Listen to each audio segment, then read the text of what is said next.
everybody. Welcome to HuskerDive, the first ever episode. I'm here with Brian Buschini. Thanks for coming on. How are you doing? Doing well, man. Thanks for having me. I'm excited to be the first ever Husker on HuskerDive. It looks like you were raised in Montana, right? That's where you're from? I was. I was raised in Helena, which is the capital, and then I went to school 2 hours west of there in Missoula. I was actually there for 3 years, Okay. and I redshirted, and then I had COVID year, and then we finally got to play a season last year, which ended up being my freshman season, and now have 3 years out here. Wow, that's crazy how that works out. Yep. Yeah. So For sure. I'm super excited though.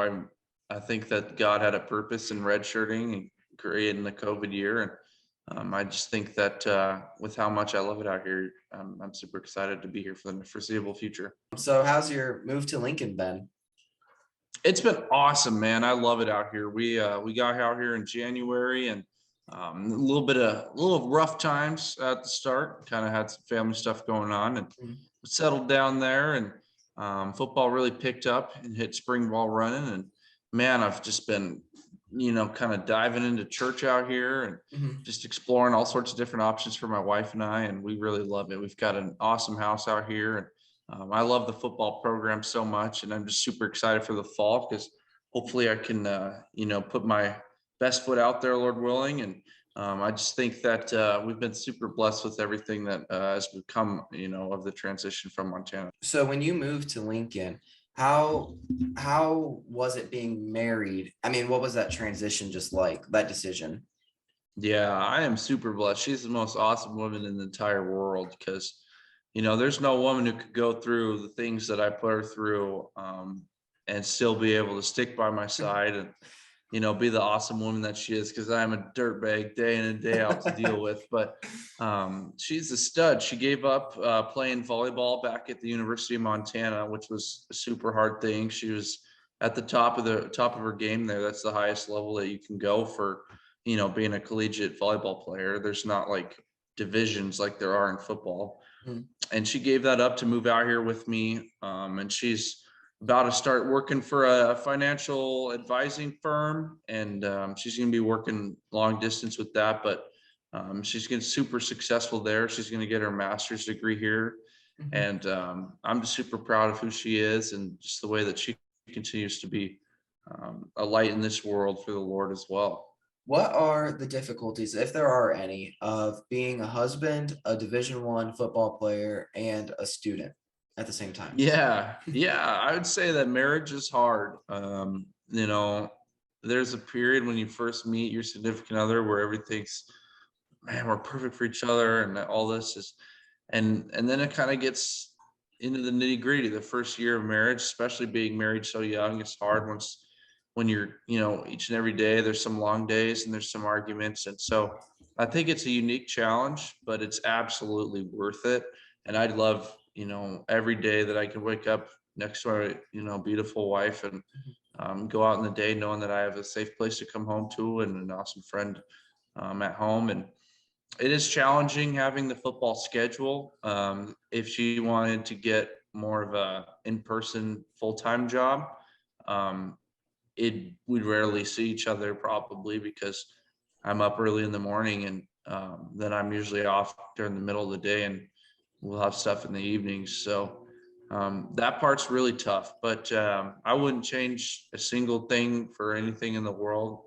It's been really the best experience ever. And, being 21 and not too many other guys, 21 are married these days. And so that's kind of a unique thing that I kind of like. I think it's one of the only guy on the team that's married, and I think it kind of sets me apart. And you have to really be mature enough to be in a marriage, because I think if I was kind of going out every weekend, kind of living that type of lifestyle, that wouldn't be really conducive to having a successful marriage. Yeah, for sure. And that probably gives you like a platform for other players to like look up to you at too. Yeah, definitely. Growing up in Montana, what were like some people that really impacted your life? I know that earlier you had told me that kicking coaches were a big impact on you. Then your family, Kelly, whoever it is, like who were some big impacts on your life? Yeah, I think early on, I really looked up to Tony Gonzalez and Roddy of the Falcons. I was a huge Falcons fan, and I just loved football, man. I never really played soccer. I got my leg strength because I did Taekwondo a lot. Oh, wow. We did that as kind of like a family thing. But I would say for role models, I never really had a huge role model until I got into high school. And my youth pastor, Matt Swider, he actually lives in Michigan now. Man, he was probably the biggest influence in my life at that time. Just he was a super awesome guy. I always felt safe being able to go to church group, and we went on a mission trip down to Guatemala in high school, which was really cool. And it's safe to say that he was the most impactful Christian figure at that point in my life. Mhm. And then as I kind of developed in my kicking ability, I started to train with one-on-one kicking, and Coach Matt Thompson and Mike McCabe and Ben Fentress have been the three guys that really poured into me. And I would say especially Coach Thompson, he's kind of been there since the beginning. Out of high school, he recruited me to the University of Colorado, and that didn't work out, but he ended up not being coaching there anymore when the new coaching staff came in. So he joined a one-on-one kicking, which is kind of a private organization. They train a bunch of top guys like Johnny Hecker and AJ Cole. They, led the NFL in punting last year. And so being able to work with them on a consistent basis, during the off season has brought my game to another level. And I just want to help give back to those guys as much as I can, because I really owe, I would say at least 3/4 of the punter that I am today to their coaching and their training. And I also got to give a shout out to Dylan Torgerson. He runs a smaller kicking company in Montana called Okay. Torgerson Kicking and Punting. And I met him in high school. He was the punter at the local college, Carroll College in Helena. And he actually was really good. He had a bunch of NFL looks coming out his senior year. And he started a small kicking company, and I was able to kick with him a bunch, which was really awesome. As far as in the spiritual world, John Montoya, who's a youth pastor in Bozeman, Montana. He's a pastor that I met with a bunch early on this spring when I had to go back home for things. Mhm. And he really, really changed my life. I can say that I was probably not walking the faith life that the Lord was calling me to before that. And he really opened my eyes as to what it means to be a Christian, and really just kind of lit that fire under me. And I'm a completely changed person since. And obviously Coach Brown here has been a huge idol, not idol, but role model of mine. He's actually probably the most fit 65-year-old man I have ever seen in my life. That dude is like 6-pack of abs. Like in terms of like human ability, it's just truly amazing what he's able to do on the field, but also off the field meeting with me. And I already dove into that. But so I've had a bunch of different people I've been able to kind of look up to, and I'm super blessed to have a bunch of different connections in the NFL. I'm able to talk with Sam Cook of the Mhm. formerly of the Ravens, and I've been able to connect with like Thomas Morstead and guys like that who really have done it at a high level for a while. And I'm just, working every day, hopefully to get to that kind of level someday for myself as well. Yeah, for sure. That's awesome. That's great to Mhm. have that many role models and people that can impact your life like that. I've heard you mention a few times on this, like the first few minutes of this, as well as in previous interviews or podcasts, your faith. And like you just said, that like God provided, I mean, he used the COVID year for some athletes for a specific reason, and how you and Kelly found some churches that you really like in Lincoln. Mhm. How does faith play a role in your life, not just football, but like your life as well as with football? Yeah, I think, God throughout the scriptures, presents it that he created everything, and through him and all things are for him. And so just taking everything that I have in my life as a blessing is a way to see God's provision and his grace, like on my life and my wife's life. The fact that I have the ability to play at this big time program, and I've just been super blessed with a bunch of different talents that he's given me. It makes me really want to give back and give him all the glory, because without him, none of this would be possible. And we're going to Lincoln Berean Church. We've been going there for a few months, and we really like it. It's a big church, but there's some really good life groups. I'm plugged in with a men's group on Wednesday nights, and my wife is going to get started up with a women's group, and we just love it out here. We feel like God led us here, and getting to meet. I meet one-on-one with Coach Brown every week, and he's a super solid Christian. He's actually flying back from Poland right now. He was talking to some Ukrainian refugees over there, but I just think that the more I can use football to spread the word of God to other people, the better I'll be as a player, and the better I'll be as a person. And I just think taking every day, as it comes, and seeing it as a gift that the Lord's given me, it's really brought me, honestly, I can say I'm a lot happier than I was back in Montana. And I can't wait for the things in the future to come. Yeah, for sure. That's awesome. And you're talking about Coach Brown, like Ron Brown, right? Mm-hmm. So Yep, Coach Brown. When I was growing up, I grew up in a Christian family too, and so Coach Brown was always like a good guy to look up to for me growing up, because I remember going to some games in Nebraska, and he'd always be like with all the players after the game, leading them in a prayer. So has he just like been kind of a mentor to you, or like a coach that you've really formed a connection with? Yeah, he really has. I had some personal things that I went through towards the beginning of my transition here, and he was kind of a rock for me. I was able to meet with him a bunch, and he kind of helped me through that time. And we still meet regularly and just kind of bounce faith ideas off each other. I would say he's further down the line than I am in the faith category, so I really look up to him, and I kind of cherish those meetings because he's one of the more renowned Christian figures, and the fact that he's on our coaching staff is just really quite something. Yeah, for sure. Have you found any like difficulties, or more of a blessing to be like strong in your faith, but going to a secular school where not everybody has the same beliefs? Have you found that to be like a good platform, or what are your thoughts on that?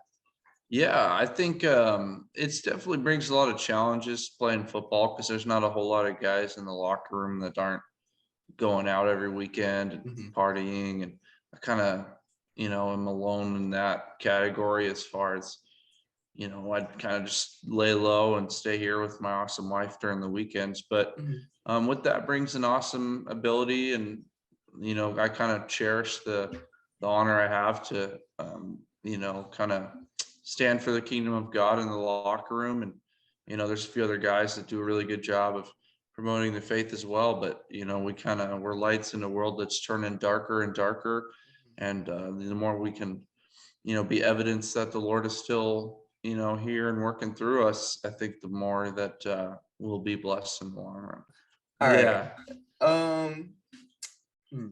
Okay, so what is your major, and post football, because I know you said going to the league would be like is your goal, post NFL career, what are your hopes and dreams? Yeah, so I'm a criminal justice major who is never going to do a single piece of law enforcement work in his life. I couldn't change my major because of NCAA rules, which is a whole nother story, but so I have to kind of go finish my bachelor's degree in order to be eligible. And then I can get my master's in business. And I'm just getting that because it kind of has a lot of, alleys you can take. I think the kind of athletic director position looks interesting, maybe kind of getting into an administrative role that way. I really want to work for like a one-on-one kicking, or be a private kicking coach. They make good money, and man, that seems like a fun job. But right now I'm really sold on just trying to become the best football player I can for the Lord, and just using those talents that he gave me. And hopefully, Lord willing, I can take it to the next level after my time here is finished. Yeah, for sure. That's awesome. Yeah. So what has your journey been like as a punter, like as a kid, as a little Brian? Why did you wake up one day and say, I want to be a punter? Or did that just happen over time? Or honestly, there's a couple memories. I was always a really small kid. I wasn't really big enough to play other positions. And I remember one day we were, it was 8th grade practice, and there was this kid on our team who I considered to be kind of a bully type. And I was just kicking the ball around, and he was like, "Get out of here. You're never going to be the starting kicker. You're trash. Like, go get lost." Like, really laying into me. And I specifically remember that day kind of lighting a fire under me and wanting to prove people wrong. And um, some people are motivated by wanting to prove people right. Some people are motivated by wanting to prove people wrong. And I would say I'd take a little bit more both sides on that. I have a lot of people that have supported me throughout my life, and a lot of people that believed in me when I've been kind of hard to believe in at times when I'm missing field goals in high school. But just being able to take that into high school, I started to grow. I was able to work on kicking way more than I should. I went out for like 4 hours a day, pretty much just kicking the ball till my leg would fall off. And that's actually really unhealthy, but hey, it's all I really had at the time, and I Yeah. loved it. So when you love what you do, you don't really work a day in your life. And that's kind of where I'm at with that. And the more I, grew in high school, I think the more my abilities kind of progressed. I loved throwing the ball. Like, I always had a really big arm. So I got a little bit of quarterback action in practice in with the scout team, but never came to fruition in a game. And then I moved on to college, and got to throw some one-on-ones in practice back in Montana as well with the QBs. But that we never got a fake in last year. We had one called, but we ended up checking out of it. So I never played other positions. I was never a fan of the glorified soccer player turned kicker, like, don't go to the weight room and kind of just be soft. I was never really a fan of that. I love lifting. I love lifting heavy, obviously being safe, but I think that's a good way to bond with your teammates and kind of putting up weights in the weight room and being intense in there and just kind of being another football player instead of, kind of sticking to the stigma that we're, less athletic than other guys. I think that's completely false when you look at, Marquette Kings runs a faster 40 than probably 90% of the guys in the NFL. So kind of proving that wrong, that stigma wrong, has been something that I've held through my career. And I think part of that stems from I was always a smaller kid. And then, the other part of it being that a lot of kids come over from soccer and, don't really put that kind of work in. But that was kind of my football journey through high school. And the more that I've grown and the stronger I've gotten, my ability has just continued to get better, with the work with my coaches, obviously. But I think that's probably the main catalyst for my success in my career. Sweet. That's awesome. Well, you got all of Nebraska behind you. So there you go. Yeah, I appreciate it. It's awesome. Yeah, I love the fan base out here. It's crazy. And so with the weight room, you said that you really like that. Was that an appeal to you about Nebraska then? Because everything us fans have heard about their strength and conditioning program is that it's awesome. Yeah, I love it out here, man. We get to go in there and throw some weight around. Strength and conditioning started here, and it's kind of a tradition that we've got. And I love, showing up. We've got a whole bunch of strength coaches here compared to back at Montana. We've got like 8 guys that are in there, helping you on your form and really kind of motivating you to get the best out of yourself. And I really love that. I love being able to show up and just try to get better each and every day in whatever I'm doing. And, during the hour in the morning, it's just lifting, and I'm going to go as hard as I can in there as I do, in anything else to try to get better. What advice would you give to younger punters, whether they're in high school, kids, lower levels in college? What advice would you give to them? Yeah, man, I would just say keep working at your craft. I think finding a coach like Coach Thompson or Coach McCabe, one of those private organizations, could be really valuable to your technique. A lot of times the football coaches at your school don't necessarily know, the ins and outs of kicking like these guys do. I would say that my game really improved by going to those guys. And then I'd say it takes a commitment to get better, and the commitment has to go up the higher up you go.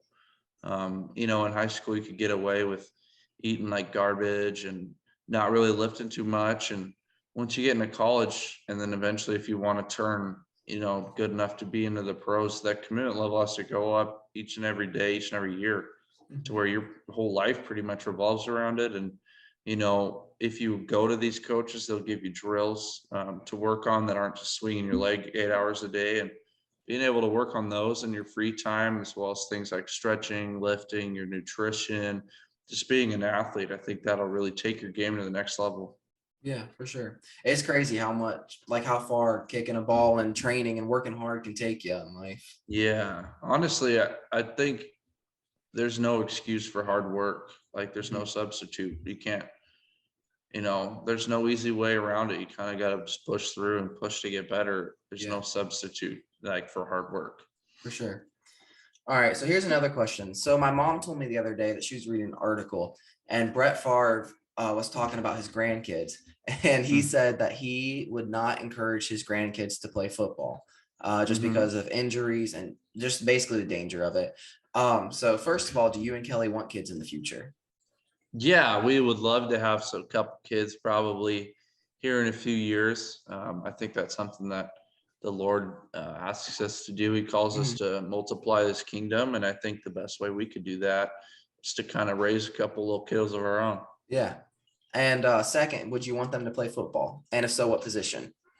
Yeah, I'm never gonna pressure my kids to play one sport or another.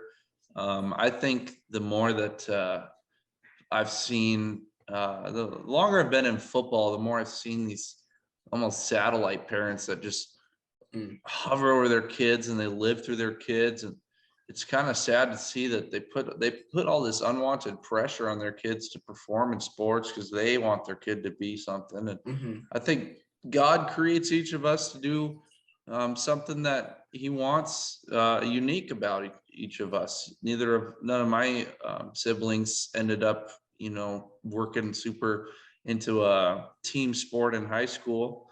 My sister did volleyball, but I think like if my son grew up to play the tuba, I would be so proud of him for playing the tuba and playing his heart out compared to if he grew up to play golf at the highest level, or if he worked at Walmart and went to school and just used that to pay for college. I really don't care what sports my kids do. I would love it if they played football. I think that'd be an avenue where they could learn a lot of life lessons. And I think I would really enjoy getting to see them play, but I'm never going to, pressure my kids to play. And as far as the injuries go, that is definitely something that I would consider. I'm not going to let my kids play football until at least high school. And, obviously me being a punter, I love it because the injury risk is much lower, especially when it comes to brain injuries. And a lot of people kind of make fun of us sometimes for having easy out that way, but I love it. I really think that there is, something kind of brewing with the research on CTE and the kind of just how traumatic some of those hits are on your brain. It really takes a toll. So I'm going to try to keep my kids away from that, especially early on in the middle school and early years. I think flag football is awesome. I don't think there's anything wrong with that. And if they played football, I'd love it. And if they played basketball, I'd love it. They'd one up me there. And if they played track, I'd love it. If they swam, I'd love it. If they did whatever, I would really just be behind them, regardless of what they choose to do. And so I think that's awesome that Brett kind of speaks out, because I think there's pressure on some football players to kind of push football into the youth and push and push and push because, injury risk is kind of being promoted, outside of the football world. And I think the numbers are down a little bit in the youth, age group. And so there's kind of a pressure to promote how good football is, which I understand. But at the same time, I'm never going to pressure my own kid to do something, especially if they don't like it. Okay, so if you had a free day with all of your best friends and you could do anything for 24 hours, what would you do from morning to night? What would be your plan? Man, that's a great question. All right. Well, I'd probably wake up at 7:00, make myself a jumbo coffee. And then I'd get a training session in with Coach Thompson, probably 3 hours in length, and just start working drills for the first hour. And then we're hitting turnover balls towards the end, and really being surrounded by a bunch of other punters, ideally. And then after that, I take a lot of satisfaction in mowing my lawn. I know that's a really weird thing, but I love mowing my lawn. I throw my headphones in, listen to the Pat McAfee show, and start cutting that green stuff. So I'd probably come home and do that, finish up around 1 o'clock. And then I'd probably buy a ping pong table and have a big ping pong tournament, because I love ping pong. Then I'd finish out the day with an evening round of golf, and probably go get a really awesome steak and eat 25 rolls at Texas Roadhouse with my wife. There you go. That sounds like a great day. Yeah, that's an awesome day. And In-N-Out for lunch. Okay. Do they have that I'm not from Nebraska. Do they have that in Nebraska? No, I wish they did. But that's going to be my next promotion. I'm trying to get a Twitter following started to get In-N-Out up here. Yeah, that'd be nice. Do you use like the push mower, or do you have like a ride zero turn? Nope. Riding's for softies. We push everything around here. There you go. What's your favorite vacation spot? Yeah, that's a good question.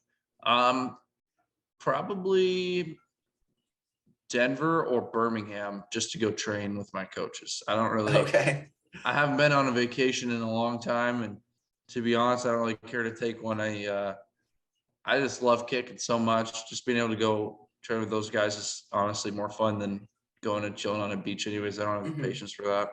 Yeah. Well, I'm sure Denver's great to be punting too. You can send them a mile. Yeah, the ball flies up there. Yeah. Okay, so I saw in an interview or somewhere that like you had a lot of the specialists over for a cookout, and you guys were doing burgers. And I heard that you were the one grilling the burgers. So usually at like dinner time comes, are you the one to be cooking, or is Kelly usually cooking the food? Oh, she's so much better cooking than me. It's ridiculous. It's like, it's not even fair. I can't even slap two things together and create anything. It's just disgusting. So yeah, she's definitely the best cook in the family, and she probably will be forever. But I'm not so shy. I won't throw a couple burgers on the grill and see what I got every once in a while. I'll try it out. I think the guys really liked it when they came over. I never really got no reviews or anything, but I think it was a solid outing. There you go. Yeah. What would you consider your favorite memory? Man, my favorite memory, the day I got married by far. That was awesome. Awesome day, awesome feeling. Highly recommend it. Yeah. Hey, I got married too last year. Yeah, so. There you go. Congrats, bro. Thanks. Do you have any pregame playlist that you like to listen to? Yeah, this is one area of my faith battle where I'm struggling, because I really got into rap music the last couple of years in football, and I'm trying to work away from it because I don't think that's what the Lord would call me to be putting in my ears. And so I literally like delete it for 2 weeks and then be like, oh, I need to get jacked up for a workout, and then get it back. And then, so right now I'd like to say it'd be some pretty wholesome stuff come the fall, probably some country, or honestly a podcast. That's one thing that's important for me, is not getting too jacked up before the game, because then you waste all your energy winning the pregame warmups pretty much. And so last year it was hip hop. This year it won't be. Yeah. And you always got the Christian rap too. Not the same thing, but too. That's a good alley. All right, so you said that ping pong, you love playing ping pong. Would that be your like, if you had to rank your favorite sports, top 3, football would be number 1. What would be 2 and 3? I'm gonna go football, baseball, ping pong's up there, but golf's also up there. Tied at 3rd for those two. Yeah. Who do you go golfing with? Honestly, I haven't gone one time this summer. It's ridiculous, but it's too expensive when you're trying to, just start out as a married couple. So we haven't gone yet. But when I do, I go with my best friend, my wife. Yeah, there you go. That's nice. Does she golf too, or does she ride or walk with? No, she slings the thing around the course. It's actually pretty fun to watch. It's a good time. Yeah. I'm sure they have some great courses up in Montana. Yeah, they do. They're expensive, but they're great. Yeah. All right. So we got time for like one more question. So if you Okay. could give any, we'll actually make it 2 parts. If you could give any life advice, what would that be to people that are listening? And then if you could say one thing to Nebraska fans, what would it be? Yeah, life advice would just be follow the Lord, honestly. Get connected in a church and really understand what the Lord brings. I have the confidence every time I step on the field that no matter what happens, the Lord's in control. And I don't really care if I piss off my coaches, don't really care if I piss off my teammates, don't really care if I piss off the fans, because I'm playing for God and that's all that matters. And if I hit it 10 yards, then that's enough for the Lord. And if I hit it 90 yards, then that's enough for the Lord. If people want to tweet me that I suck after a game, well, you're the one watching me on the field and I'm just focused on the Lord. So it speaks for itself. And then if I'm talking to my Nebraska fans, I would just say, be really excited for the fall. The culture is really changing in the football program. We've got a ton of new talent here. I think we're gelling really well. I think particularly in the specialist room, we're going to come out and have a showing to get that tradition back to where it was at. We had a really good tradition of strong punting that ended, I think, with the tragic passing of Sam. And I'm just really hoping that the Lord uses the talents that he's given me to bring that tradition back. And I think Lord willing, we will. And I also think that that'll really help the team's record. And I don't know, you're just going to have to wait and see what happens over the pond in Ireland. Yeah, for sure. Looking forward to it. Well, thank you for joining me. I really appreciate it so much. You're awesome and can't wait to watch you this fall. Yeah, I appreciate it, man. Yeah, this has been a blast. Let's try to get as many people as we can to hop on the HuskerDive following. And yeah, I can't wait to be back on. Yeah, for sure. Thank you. Yep, thank you.